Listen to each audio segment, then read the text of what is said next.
I'm Dana K. White. I'm the author of Decluttering at the Speed of Life. I talk about decluttering for a living. So I have a 5-step process, helps me work through things without using emotions to help me declutter. Like, it's all very fact-based and all that.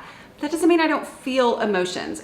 The vast majority of things, even though I might have been emotional about them, when I ask myself my 2 decluttering questions, where would I look for this first? Would it occur to me if I already had one? When I embrace the realities of my space, the container concept, I'm able to let go of so many things. But there are often things that I feel a little something for. So today I'm just kind of talking about a mindset shift that I have had, specifically about stuff that could be super useful in the future that I'm tempted to save. Okay, so I've talked about this in other videos. I talked about, let's see, maybe we'll link to it there. I talked about, a really good useful box. Like, what do I do with that? Well, I ask myself, where would I look first for a really good useful box? And then I take it there now and I embrace the reality of that space. Is there room for that box in this place where I would look for it first? I don't just say it's good and useful, I'm gonna keep it, but it still hurts sometimes, right? Like, sometimes there's not a space for it. Sometimes it's something that I really legitimately could use in the future that's super cool and neat and wonderful, and yet I don't have the room for it. So this is a way that I think about that kind of stuff. So for examples, a bag, okay? A free bag that I got somewhere, and this wonderful container from Coffee Creamer. Don't judge, go ahead and judge me. I don't care. It's what I like because I like my coffee to stay hot. But anyway, these things are useful, right? Like, we have donkey cubes in them. What do y'all keep your donkey cubes in?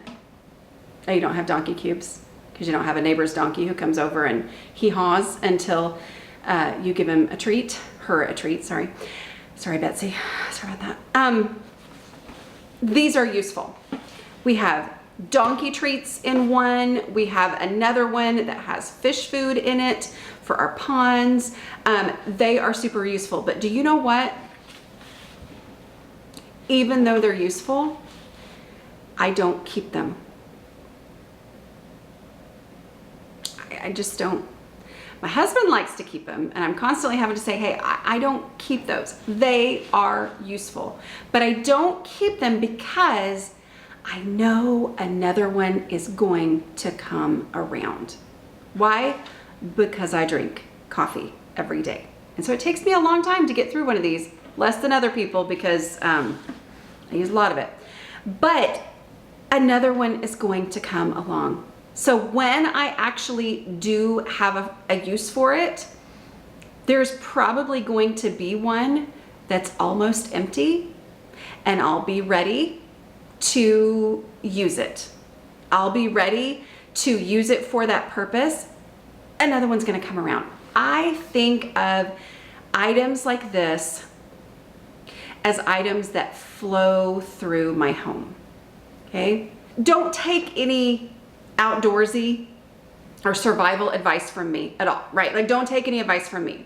But one thing I do remember from Girl Scouts is that if you are surviving, again, don't take my advice, but I think this is true, and you are desperate for water, you want flowing water, right? Like, flowing water is gonna be less dangerous than stagnant water.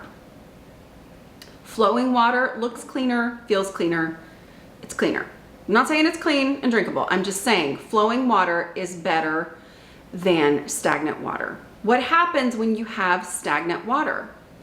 Stuff grows in it, it gets gross, it gets icky, it gets nasty, it's shocking what can grow in just water. Like, it's just water, but it's just staying there, and gross things happen in it. So I think of, I don't want my house to be gross, right? So I don't want it to just be a place where things come and sit. They either have a purpose, but stuff like this that I'm like, oh, I try to remember, I'm gonna let it flow through. There's gonna be another one. When you see water in a river, you're seeing that water right now, and then it's gone, and more water is coming, right? Like it's flowing. And so I try to remember there is that flow of stuff on a lot of things. So I don't need to keep everyone, even though absolutely, yes, it is useful. Another one is gonna come along. So when I need it, there's gonna be another one either ready and available or about to be ready and available. And so I try to think of that. I try to think of things that way. And that makes me feel better about letting it go, even though absolutely, of course, it could be useful. Now, if you just can't do that, remember what we talked about with the box. Where would you look first for an empty container, and then let that place where you would look for it first decide how many you can keep. I can't keep them all and my house be under control. So I have to say, okay, if this is the cabinet where I would look for it first, I can only keep as many as can actually, usably, get-to-ably fit in this space. If I try to keep more than that, that's how my house gets out of control. But it's got to have a real place, and that place has to be a limit.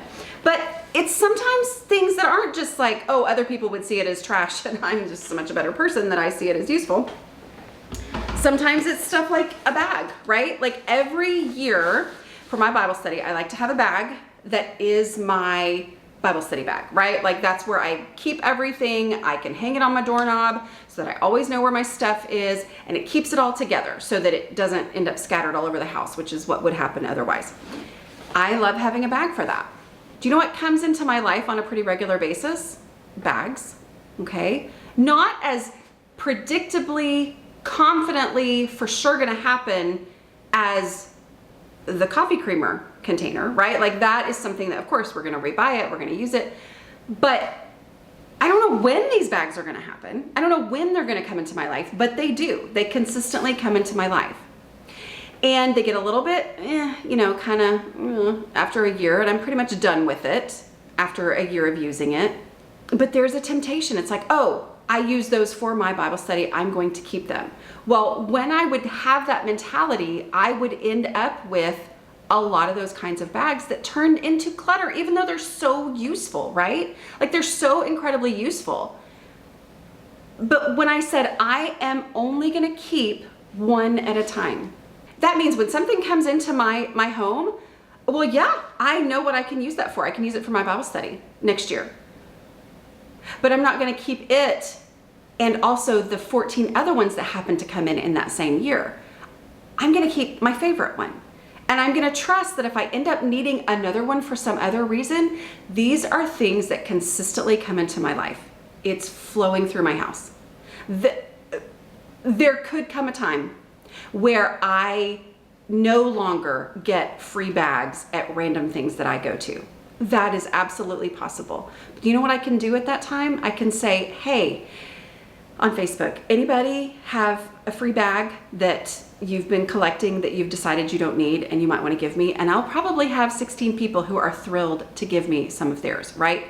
So thinking of it as I'm going to let it go. I'm gonna let that mentality make me feel totally fine about accepting the reality that I don't need to have more than one bag waiting for being used in the future, okay? You can keep more than that if you want, as long as you have the space for it. But I don't need to keep that because I know these are things that flow through my life, and I'm gonna get rid of this one, but another one is coming. So, the flow of stuff through your home. Let it flow through, and don't let it get stopped up, because stopped up water is where gross things happen, right? Okay. I mean, I could go on with that analogy forever, but I won't, because I'm pretty sure you can think it through and imagine in your brain what I'm talking about. It's tomorrow. That's why I look probably a little bit different. I didn't want to get back on the video, but I started thinking about what I know will be some of your reactions to this video if you are completely overwhelmed in your home and you're just getting started and all of this that I'm talking about is completely new to you, all right?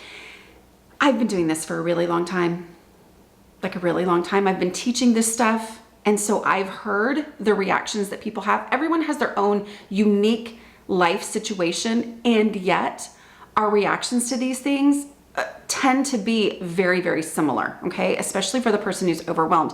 I also know because I had to work through these things in my own mind and in my own home, okay? I don't generally respond to every reaction that I know people are going to have, because I have responded in some way over the course of a bunch of videos. And I know from personal experience and from helping other people that when you are ready, part of being ready is going to be your own realization that one mindset shift is not going to change your home. I mean, if your home was like, oh, it's a little bit off, oh, that changes everything, great. But a lot of you who are working on your homes and who are watching my stuff, you're overwhelmed, and you already know one tip is not going to change your home, right? It's a piece of the puzzle, right? So what is the reaction that I know some of you are going to have? I know that some of you are thinking, but what about the stuff that's never going to enter my home again? What about the stuff that's one of a kind? What about the stuff that if I get rid of it, I literally already know I can never, ever get another one like it? It's just not possible, okay? Maybe it's sentimental. Maybe it's of high value and you would not be able to spend that money again on it, okay? That's one of the issues that a lot of us face. Okay. I understand that reaction. Don't let it keep you from still taking on this mindset. In this video, I specifically talked about creamer canisters, okay? And then I talked about free bags that I get consistently. Focus on those things, okay? I am not saying let go of everything in your home, because you know all of it's going to come back around at some point. But so many times when we start thinking about the thing that is the most difficult to declutter, if I get rid of this, I'll never have another one again, it stops us in our tracks and keeps us from doing anything, right? And so when your mind automatically goes to that really difficult thing, that really difficult decision, remind yourself, we're doing the easy stuff first, okay? We're gonna start by saying, it's okay for me to get rid of coffee creamer canisters, because more of those, if I drink coffee creamer, those are gonna come into my home again in the future, okay? So I'm gonna let those go. I'm gonna let these bags go. I'm gonna let the good boxes go. I'm gonna let the mediocre boxes go. I am going to let these things go because I know there's others that are gonna be coming into my home. Doing that is going to make progress. Even if you skip or never get to those things that you're like, well, this may never be able to come in. Don't worry about that right now. Worry about these things, letting them go, which doesn't even cause a lot of worry, right? Like it's non-emotional if you can just make this mindset shift and say, I'm gonna let these things flow through and flow out. And here's the beauty of that. This is the same thing that I always tell people. Don't start with the most emotional things. Start with stuff that is not emotional to you, that we somehow just are like, oh, well, I don't need to worry about that. I'm gonna worry about this really big, daunting stuff. No, go ahead and do this non-emotional, easy stuff. And it will either open up room for you to actually have the space to put away and honor and keep under control and keep in good condition all those things that you before were like, oh, what do I do with it? You're gonna have space opened up in your home because of having gotten rid of these easier things, okay? The other thing it will do is it will change how some of that stuff looks to you, because when you get rid of the coffee creamer canisters, that is a lot of space in your home that opens up. If you have a cabinet full and then stacks outside of that cabinet of coffee creamer canisters or whatever it is that you happen to collect like that, if you have all of those things and you say, you know what, I'm gonna let go of all but one or all but three, so that I know others are going to be coming in. I'm going to embrace this idea of things flow through my home. If you get rid of those, you're going to make an immediate, easy, big visual impact on your house. Those stacks are going to be gone, and you're going to walk by that space and go, wow. You're going to be able to function better in your home because you're not going to have the cabinet that you open and all these coffee creamer canisters fall out, okay? So you will immediately improve your home. As you do that, you start to change how you think about stuff in general. You're like, you know what? My life is easier. because I am not constantly running into, knocking over, kicking, picking up coffee creamer canisters that are super useful, but I'm accepting the fact that there will be more that will come in later. Okay. And so when you do that, it starts to make you look at your house differently, look at your stuff differently, which then often will make you look at that sentimental, difficult stuff differently. And you might, I'm not guaranteeing it, but you might start to value having open space a little bit more. But don't worry about that right now. For now, just know that we're talking about that easy stuff. This is one piece of the puzzle of getting your house to a point that you personally can easily keep it under control. Okay? So, one video is not going to change your life. One concept is not going to change your life if you are in a state where you are completely overwhelmed, but all of it works together. So if you're starting to realize, okay, I kind of get this, but there's still so many more questions I have, watch the other videos, read the books. The books have it all together, right? But my books is what I'm talking about. Just go to aslobcomesclean.com/book. But look at it that way and realize this is one piece, one mindset shift that I can make that will help me get rid of those easy things that then starts to help me build that traction that I've been so desperate to build in my home. Okay, I think I'm actually done. I think so. Okay, I'll talk to you later. Bye.